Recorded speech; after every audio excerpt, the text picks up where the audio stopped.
Happening now, WRAL is following hundreds of people in Durham joining a worldwide movement for better wages and work conditions. Some UNC faculty didn't know what was happening in real time on their own campus yesterday. What they want from administration after a clash between police and protesters. Then, shocking new surveillance video of thieves using a forklift to break into a local gun range. What they stole. Then the weekend is trending drier, but we're not completely in the clear. Don't make outdoor plans until you see our forecast. Marijuana could get reclassified as a less dangerous drug. The ripple effect this change could have in North Carolina. Right now, here at 7 o'clock, we begin with breaking news. Hundreds of people marching through Durham following a May Day rally. There are several issues at the center of this demonstration. Some groups calling for a ceasefire in Gaza. Others calling for affordable housing and better pay.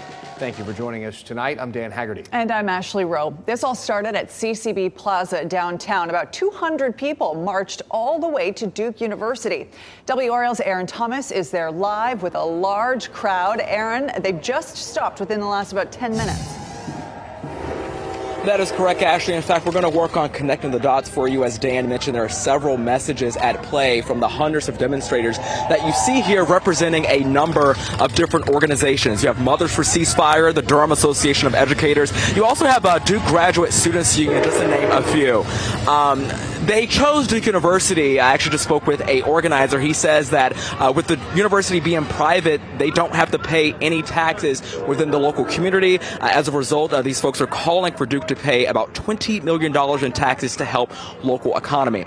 Today is May 1st. This is a movement that's considered May Day, so this is a worldwide movement where activists and workers, they're fighting for better wages as well as better working conditions. Here locally in North Carolina, folks would like to see a working wage, minimum wage of at least $25 an hour. We actually heard personal stories of how people are having a hard time making ends meet with inflation and groceries, things getting higher. And then occasionally what we hear, like we've heard at other Triangle universities, several chants calling for a ceasefire overseas in the Middle East. We've heard from some folks. There was one quote that stood out. They said, quote, money's for jobs and education, not for war and occupation. A lot of people want to see our United States leaders actually help fund some of the U.S. citizens here rather than anything that funds the war. So, of course, we're going to keep a pulse on things. We do see the representation from Duke University here all as well. Here, this intersection of Main Street and Campus Drive. We did see a city bus that had to be escorted. Of course, we're going to keep a watch on things, on any traffic impacts, and watch the tone of the crowd. Back to you. Okay, Aaron Thomas live in Durham. Thank you for your reporting. UNC faculty say they didn't know what was happening in real time on their own campus as chaotic scenes like these played out there when protesters and police were clashing yesterday. They told the university officials they want better communication during an emergency meeting this afternoon. WRAL's Carly Haynes is live near the quad where some new barricades are going up behind you, big ones. Yeah, here at the quad where there were tents, there are now those big black barricades. They're going up as we speak right now. Just have started putting them up over the past few hours. We did see some barricades over by the flagpole there. It looks like they've removed them as these ones have come up. The campus feels quiet. This community still, though, feeling the lasting impacts of yesterday. At this emergency meeting that happened earlier in the afternoon, a faculty member said a grad student was banned from campus for 2 years. A Duke professor had a shoulder dislocated, and students had backpacks confiscated with important medication following that police confrontation. They want to know what resources are available for those students, and this committee also wants UNC to tap into mental health resources and wants the interim chancellor to explain his decisions yesterday. I think probably the most productive thing we can do is come up with what questions do we have about what happened and getting the answers from those who were involved and who made those decisions and why they made those decisions.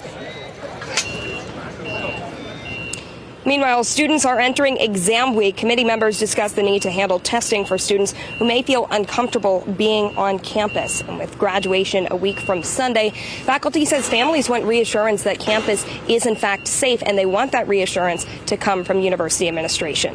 Back to you. All right, a reassurance right now that is looking like barricades in the background. Carly Haynes, live for us in Chapel Hill. Thank you, Carly. Immigrants rallied in downtown Raleigh today to oppose a bill they say would make their community less safe. It would require sheriffs to cooperate with federal immigration enforcement. State lawmakers say it's needed to take criminals off the streets. WRAL Capitol Bureau Chief Laura Leslie brings you both sides of that debate. Republican lawmakers have actually passed this bill twice in recent years. It's been vetoed each time by Governor Roy Cooper. But Republicans now have enough votes to override Cooper's veto. And they say it's more important than ever to pass this bill because of the crisis at the southern border. Stand up, fight back! When immigrants' rights are under attack, what do? Stand up, fight back! Romy Salgado came to the U.S. without permission decades ago. She's a citizen now. Pagamos impuestos. Even if it's hard for legislators to recognize, we are productive. We pay taxes. We contribute to the culture of this state. And we are human beings with rights. She and others urged state lawmakers not to pass a bill to require sheriffs to cooperate with federal immigration officials. Sheriffs would also be required to run ICE checks on people who can't prove their legal status. Ileana Santillan with advocacy group El Pueblo said it paints the whole immigrant community as criminals. We've seen the data from other states that have implemented similar laws. People are being detained for minor infractions or even just because of how they look. Santillan said it could lead to undocumented immigrants being deported because of a traffic stop. But Senator Danny Britt said that won't happen. Without those good, hardworking folks in Eastern North Carolina, the agriculture industry would shut down, the construction industry would shut down. That's not what this bill does. This deals with violent offenders who have been deported for violent acts. About 10 North Carolina sheriffs, mostly from urban counties, including Durham and Wake, were elected after promising not to cooperate with ICE. But most North Carolina sheriffs already do, including Rockingham Sheriff Sam Page. When we remove criminal offenders from our community, we make our community safer. Laura Leslie, WRAL News, Raleigh. So the full Senate is expected to pass this bill tomorrow, and then it goes back to the House for final approval. Late this afternoon, a judge granted outside experts access to Poe Hall. This is a big deal. Former grad student Dr. Darren Major petitioned a judge to let outside experts test NC State's Poe Hall for carcinogenic PCBs. Major's attorney argued that letting experts in to test and take depositions from NC State does not cause harm. The university's attorneys say Major should be required to file a claim before getting access to the building. In the end, the judge cited a pattern of delay by NC State in his decision and urgency in the matter given the petitioner's cancer diagnosis. The feds are making moves to legally identify marijuana as a less dangerous drug. That's according to the Associated Press. The proposal recognizes its medicinal qualities, but would not legalize the drug for recreational use. WRAL's Destiny Patterson explains how this will impact North Carolinians. In the minds of many Americans, this plant is considered much less dangerous now compared to even 10 years ago. There is a gap between where the society is and where laws are. According to the Associated Press, the Drug Enforcement Administration plans to reclassify marijuana to fill that gap. This comes after a recommendation from U.S. health regulators. The big distinction here is that Schedule I drugs are considered to have more potential for abuse and no medical use, like ecstasy or heroin. But Schedule III drugs are considered to have a lower or more moderate potential for abuse, like ketamine or Tylenol with codeine. This proposal would move marijuana to that lower risk category. Scott Chipman says he thinks this is a bad idea. They've made no arguments for why those original conclusions were wrong. They've only been just political pressure to change their mind. Tess Medlin works at the hemp store in Raleigh. She says this change could help us learn a lot more about the drug. So because it has been classified as a Schedule I drug, the most dangerous schedule, it has kind of removed the option for people to research the product on human trials. Don Blakegrove with Emancipate NC hopes the state will follow the feds' lead. This is a federal change. So people who are pulled over in North Carolina, they get no relief. There is no longer an appetite for criminalizing this behavior. But for people already involved in the criminal justice system, Blakegrove says this change alone won't get them out of it even if the proposal is approved. Unfortunately, the reclassification will not do much for people who have already been involved in the system. Both Medlin and Blagrove hope this proposal will be the catalyst to legalization. Destiny Patterson, WRAL News. To be clear, it would take some time for this proposal to go into effect if it's approved. The DEA will need to take public comment also on a plan, and administrative judge would need to review it before the agency can actually publish the rule. Today, Democratic lawmakers reintroduced legislation that would change the government's approach to handling marijuana. It's called the Cannabis Administration and Opportunity Act. It would end the federal cannabis prohibition by removing cannabis from the list of federally controlled substances and empowering states to create their own laws. Senate Leader Chuck Schumer introduced the bill, and it's backed by 18 sponsors in the Senate. Still ahead, dramatic moments caught on camera. Take a look at the moment that thieves busted through a local gun store with a forklift, what they took, and what else we know about the investigation. Plus, a new report puts some of our area's hospitals among the top in the country. We'll show you the rankings and what makes them some of the best. Kat? Chances this weekend, but we haven't lowered them to zero. We still have some potential for rain. And I'll have a closer look at the potential timing for Saturday coming up.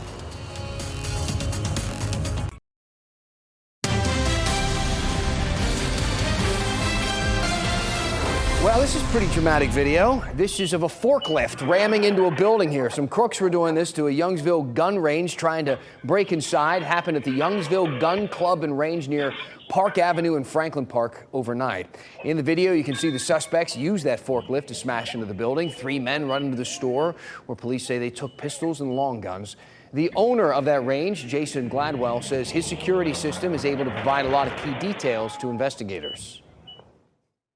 We do know exactly what they did. We've got an amazing security system, so we know exactly what they did, how long they were in, tracking everything. So we've got a very good record of what's in the store, what's not in the store. In addition to the video, Gladwell says he's working on offering a reward for information that leads to the arrest of the suspects. Well, this next story might bring you some comfort. New rankings released today put Triangle hospitals among the top in the country. The survey looked at nearly 3,000 hospitals in the United States. WRAL health reporter Grace Haba shares how our local health systems stacked up. The Leapfrog Group is an independent organization that ranks hospitals across the country twice each year.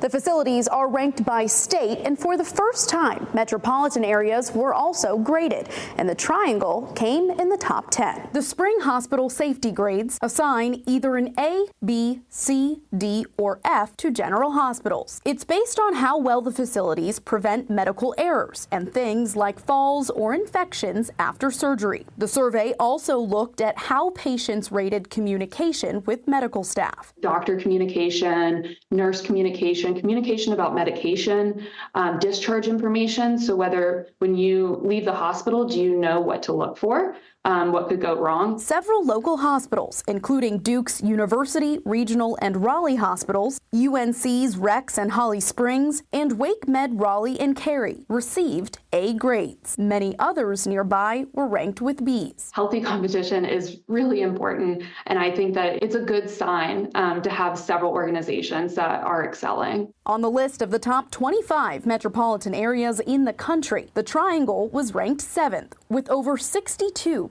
of hospitals receiving A grades. The state as a whole also cracked the top 10, coming in 8th. These rankings also show an improvement nationwide in patient experience. It's the first time that measure has gone up since before the pandemic, but it's still below those pre-COVID levels. Grace Haba, WRAL News. Progress for a universal flu vaccine Duke scientists are working on. The vaccine would target different strains of the virus and last longer. A recent experiment was 100% effective in preventing illness or death in mice. Now, researchers say it could be another decade before this could become a shot at your local pharmacy. A universal vaccine could potentially increase protection by a few years. Well, you may not have been in an actual taxi in a while, but we can say the new taxi rates went into effect today in Raleigh. The fee now to start a ride is going up to $3 from $2. The per mile rate is also now $3. The per minute wait fee is 30 cents, up from 25 cents. These changes come after many studies and informational meetings from RPD. This does not affect rideshare companies. Meteorologist Kat Campbell on the WRAL weather patio, enjoying a beautiful evening outside near the garden. It's been beautiful, and we have some people out here taking pictures, enjoying some grad photos, family photos. It's a perfect day for it. It is going to be hotter, though, tomorrow and Friday. That's one of the two big weather stories that we're tracking. High temperatures are in the upper 80s to about 90 degrees tomorrow and Friday. And then over the weekend, we are tracking some scattered showers and storms that are back in the forecast. A lot of focus on the weekend. We've got the Race for the Cure, the Komen Race for the Cure coming up. We also have the Ham and Yam Festival happening in Johnston County. We've got graduations, we've got weddings, a lot's happening, and I know a lot of that relies on the forecast and whether or not it's dry. We lowered storm chances to 40% Saturday after looking over some new modeled data. Same with Sunday. That doesn't mean that we lowered rain chances to 0, but they're down from 60 to 40, which is a trend in the right direction if you need to be outside Saturday. We do have a system approaching from the west, but it's more moisture and some upper level energy that actually come together Saturday and would help to bring us a better chance of rain and storms. As we look toward Friday, we are expecting a warm front to lift to the north. Friday, during the day, I think will be dry. I did want to mention we've got a 20% chance for rain Friday night. But let's talk about Saturday. The trend that we noticed today is that the heavier rain stays west of us. So you can see the yellows and the darker shades of green. Those are closer to the North Carolina mountains, closer to the forcing for the rain to develop. And for us, we could see some showers develop a bit later on in the day, but maybe not as widespread, though I do think the better chance would come during the evening on Saturday. We don't yet have high resolution model data available for the weekend, but we are going to be getting that in starting tomorrow and into Friday, and we'll keep you up to date with the exact hour-by-hour rain chances. Of course, meteorologist Mike Mays and myself tailor those by hand each day, so we'll keep you up to date if you've got outdoor plans this weekend. Lake gas. We want to get back to some breaking news. A large group of protesters are now back on the move in Durham. So let's get straight to WRAL's Aaron Thomas live.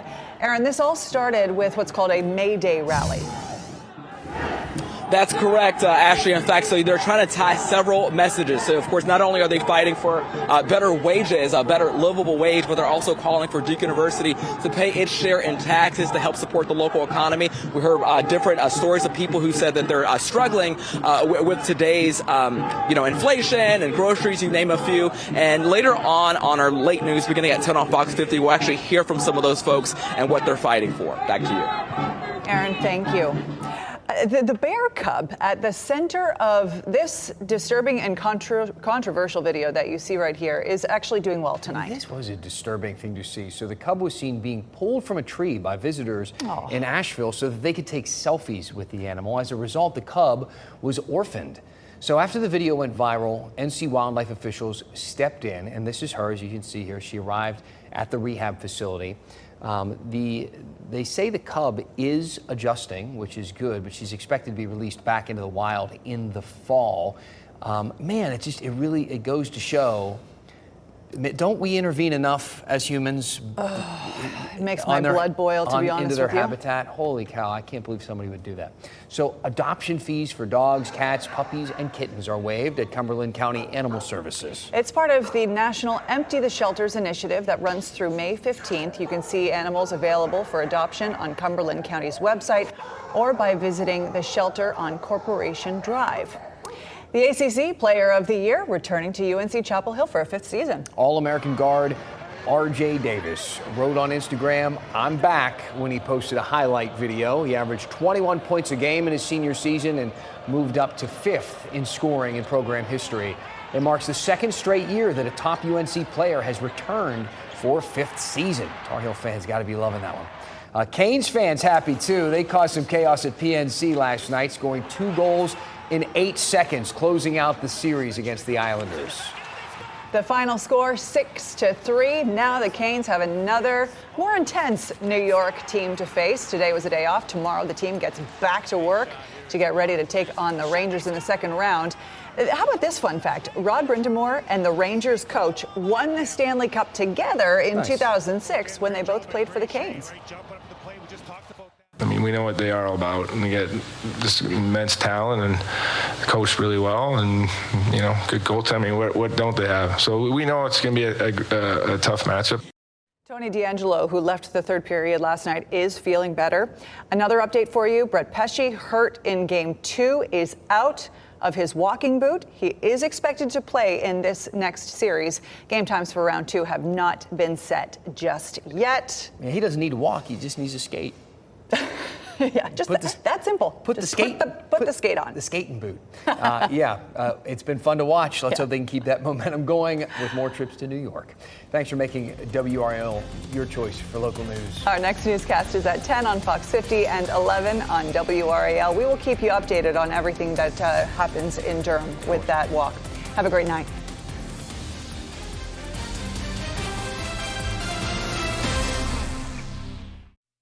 Keep watching WRAL News over the air Channel 34 and Spectrum Channel 1257.